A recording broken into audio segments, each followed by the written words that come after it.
சிறு வயதிலேயே வந்து ஃபேன்சி ட்ரெஸ் காம்படிஷன்லாம் நிறையா கலந்துக்குவோம். நான் அழைச்சிட்டு போவேன்.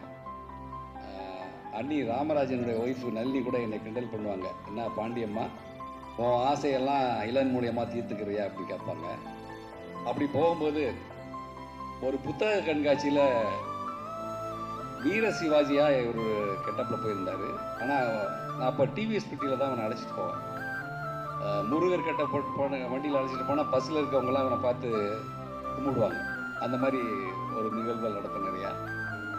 ஒவ்வொரு சிவாஜி கணேசன்லாம் இவருக்கு தெரியாது.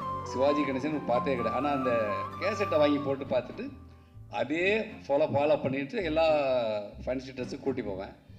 ஒரு தடவை மேக்கப் போட்டு இருக்கும்போது ஒரே தலைவலிப்பா அப்படின்னா, நான் போய் அந்த கிரீடம் விழுந்துடக்கூடாதுங்கிறக்க அதை பிடிச்சேன். கையெடுங்க அப்படின்னா, என்னன்னு கேட்டேன். ஸ்டேஜில் வந்து நீங்களா பிடிப்பீங்கன்னு கேட்டேன்.